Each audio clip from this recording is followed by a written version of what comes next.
उन्वांत खून पीती सरगोशियों वाली चुड़ैल। रात का अंधेरा जैसे जमीन को निगल रहा था। आसमान पर चांद की रोशनी भी किसी खौफ से लरसती महसूस हो रही थी। और जंगल के किनारे खड़े इस सुनसान गांव खंदरपुर में जैसे वक्त रुक चुका था। हुआ भी चलती तो यूं लगता जैसे किसी ने इसका गला दबा रखा हो। मगर असल खौफ इस खामोशी में नहीं था, बल्कि इस सरगोशी में था जो इंसान की रूह में सरायत कर जाती थी। लोग कहने लगे थे कि गाँव में एक चुड़ैल है, ऐसी चुड़ैल जिसकी आवाज कानों से नहीं रगों में उतरती है, खून को पिघला कर पी जाती है, और जिसे एक बार सुन लिया जाए वो इंसान कभी अपना दिमाग नहीं बचा सकता। यही खौफ एक रात शहर के नौजवान राहिल को भी खींचकर खंदरपुर ले आया। वो असल में एक वीडियो डॉक्यूमेंट्री बनाता था, और जब इसे पता चला कि इस वीरान गांव में सरगोशियों से रूहें चासूने वाली चुड़ैल घूमती है, तो इसने फैसला किया कि वो इस पर वीडियो बनाएगा, चाहे इसकी कीमत कुछ भी हो। वो अपने कैमरे, लाइट्स और आवाज रिकॉर्ड करने वाला स्टैंड उठाकर गांव के अंदर दाखिल हुआ। मगर जूं ही इसने पहला कदम रखा, इसे यूं महसूस हुआ जैसे किसी ने इसके कान के अंदर बर्फ के नीचे रेंगने वाली चींटी रख दी हो। एक नन्ही सी सरगोशी धीमी मगर तेज जैसे कहती हो, वापस चले जाओ। मगर राहिल रुका नहीं। वो रिकॉर्डिंग ऑन करके टूटे घरों की तरफ बढ़ गया। हर खिड़की इसे देखती हुई महसूस हो रही थी, जैसे अंदर से साए झांक रहे हो। दूर एक दरवाजा खुद ब खुद हिलने लगा। हुआ नहीं थी फिर दरवाजा क्यों हिल रहा था। वो आगे बढ़ा, कैमरा ऑन था। जैसे ही इसने हाथ बढ़ाकर दरवाजा खोला, अंदर अंधेरा नहीं था, अंदर सरगोशियां थीं। दीवारों पर नाखूनों से खींची हुई लकीरें, जैसे कोई पागल मुसलसल दीवार से अपना सर मारता रहा हो। और फिर राहिल ने पहली बार सुना वो आवाज, वो सरगोशी जो जैसे जिंदा हो, जैसे इसका अपना दिल इससे बात कर रहा हो। तुम क्यों आए हो? आवाज लड़की जैसी थी, मगर इसमें एक अजीब सा भारीपन था, जैसे कई जुबानें एक साथ बात कर रही हो। राहिल ने कैमरा घुमाया, मगर कोई ना था।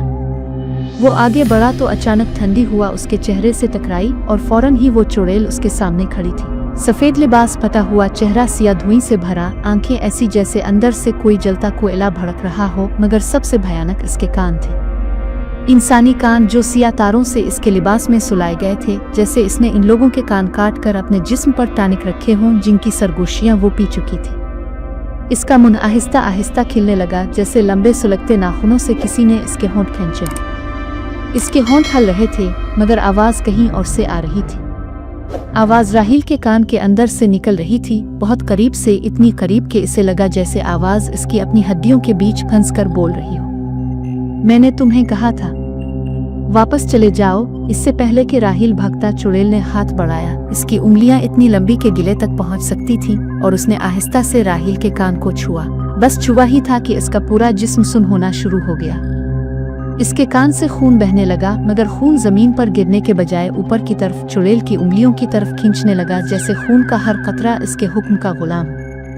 चुड़ैल के होंठों पर एक भयानक मुस्कुराहट उभरी, और फिर सरगोशी मजीद गहरी होती गई, खून पीती हुई, रूह चबाती हुई। जानते हो, मैं सिर्फ उन लोगों को नहीं मारती जो मुझे सुनते हैं, मैं उन लोगों को मारती हूँ जो मुझे रिकॉर्ड करते हैं। राहिल कैमरा छोड़कर भागने लगा, मगर आवाज उसके कान के अंदर नाक की तरह फंसी थी। इसका दिमाग लरज रहा था। वो गांव के बाहर पहुंचने ही वाला था कि अचानक इसे लगा किसी ने इसके कदम रोक दिए।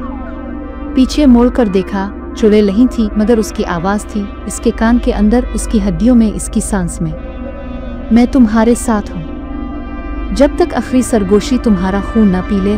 अगले दिन पुलिस को गांव के किनारे राहिल का कैमरा मिला, जिसमें आखिरी रिकॉर्डिंग यही थी। अंधेरा, भागते कदमों की आवाज, और फिर एक बहुत गहरी, कानों में रेंगती हुई सरगोशी, अगर तुम सुन रहे हो तो अब तुम भी मेरे हो। इसके बाद कैमरे की स्क्रीन बंद हो गई। राहिल कभी ना मिला, मगर लोग कहते हैं रात के वक्त खंदरपुर के आसपास अगर ध्यान से सुनो तो अभी भी वही सरगोशी आती है। एक और आ गया, एक और कान, एक और खून।